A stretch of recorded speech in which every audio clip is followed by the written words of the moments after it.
J K paper મિલની ચૂંટણીને લઈને કામદારોના હિતમાં એગ્રીમેન્ટ અને ચૂંટણીને અનુલક્ષીને પરિવર્તન પેનલ દ્વારા જાહેર સભાનું આયોજન હાથ ધરાયું છે, જેમાં ભારતના કામદારોને ન્યાય અને ઉચ્ચ વર્તુળ માટે ન્યાયિક લડાઈ લડી ન્યાય અપાવનાર એવા રાષ્ટ્રીય ઉપાધ્યક્ષ, મહારાષ્ટ્રના પ્રમુખ અને ગુજરાત પ્રભારી CITU સામાન્ય અને ડોક્ટર કરાડ ઉપસ્થિત રહી પરિવર્તન પેનલને જીતાડવાનો મત કામદારોએ જણાવ્યું હતું.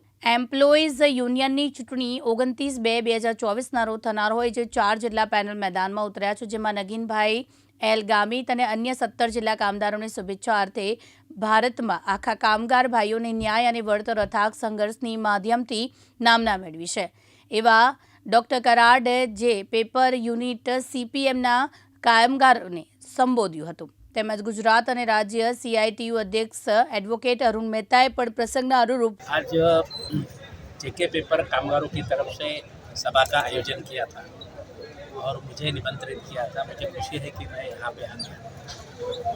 बड़ी कंपनी है और यूनियन भी बड़ा है.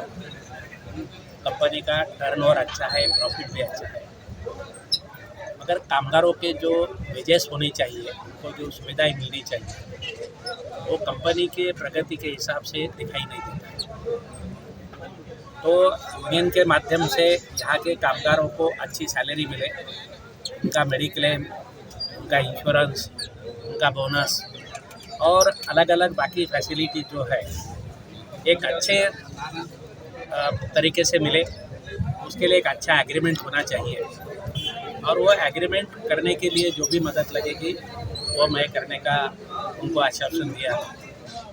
कामगार अगर एक रहेगा, एकजुट रहेगा और कंपनी का हित और वर्कर का हित दोनों दिमाग में रख के अगर यूनियन चलेगी तो निश्चित रूप से जेके पेपर के कामगारों को उनका हक मिल सकता है, न्याय मिल सकता है, उनकी प्रगति हो सकती है. और मेरा आने का दूसरा भी मकसद है कि गुजरात के कामगार और महाराष्ट्र के कामगार के सैलरी में और सुविधाओं में बहुत फ़र्क है.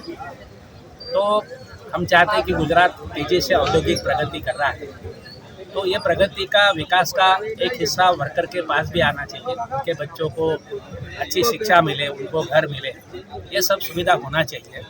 तो यहाँ के कामगारों को हक दिलाने के लिए जो भी कर सकते हैं, मैं CITU के माध्यम से, नागिन भाई के माध्यम से ये करना चाहता हूँ.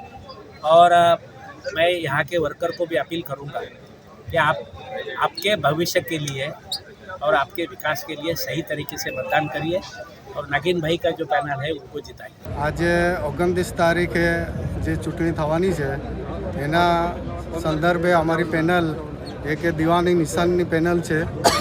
અમે અમારું વિઝન સ્પષ્ટ છે કે અમે 4 વર્ષ પહેલાં પણ અમે જ્યારે એક યુનિયન બોડીમાં આવ્યા હતા ત્યારે અમે બોનસનું ડબલ કર્યું અને બેસિકમાં પણ અમે સારો એવો વધારો કરેલો. જે કોલોની સાઇડમાં આજે ટોયલેટ પણ નહીં હતું એવી પરિસ્થિતિમાં પણ વર્કરની જે અસુવિધા હતી તેને સુવિધામાં પરિવર્તિત કર્યું. તે જ પ્રમાણે આવનારા દિવસોમાં પણ અમે એક કંપની જેટલી પ્રોફિટ કરે છે એમાંથી હિસ્સો અમે એક કામદારોને અપાવી શકીએ. અમારા એક લીડર તરીકે અમે ડૉક્ટર કરાડ સાહેબને પસંદ કર્યા છે. અમે જીતીને આવીએ, અમે કરાડ સાહેબને લાવીએ, એના મારફતે લોકોની ભલાઈ और લોકોના જે એક જરૂરિયાત છે તે અમે પૂરી કરી શકીએ. અને જેટલી સેલરી આજે સૌથી પૂરા ઓલ ઇન્ડિયાની અંદર જેકે પેપરમાં ઓછી હશે તો એને પણ અમે એક ઇન્ક્રીઝ કરવાની કોશિશ કરીએ, વધારો કરવાની કોશિશ કરીએ, જેથી અમારા કામદાર ભાઈઓ એક એના પરિવાર સાથે સારું એવું જીવન જીવી શકે. એના માટે જ અમે આ પ્રયત્નશીલ છે. તો આવનારા દિવસો અમે જે પેનલ બનાવીને ચૂંટણી લડી રહ્યા છે તે બહુમતીથી ચૂંટાય એવી આશા સાથે હું આ ઉમેદ રાખું છું અને મારા કામદાર ભાઈઓને ધન્યવાદ પણ આપું છું. કામગારોને પોતાના હક અધિકાર અર્થે સંબોધ્યું હતું. જબ્બર પઠાણ સાથે કલ્પેશ વાઘમારે, દિવ્યાંગ ન્યૂઝ, તાપી.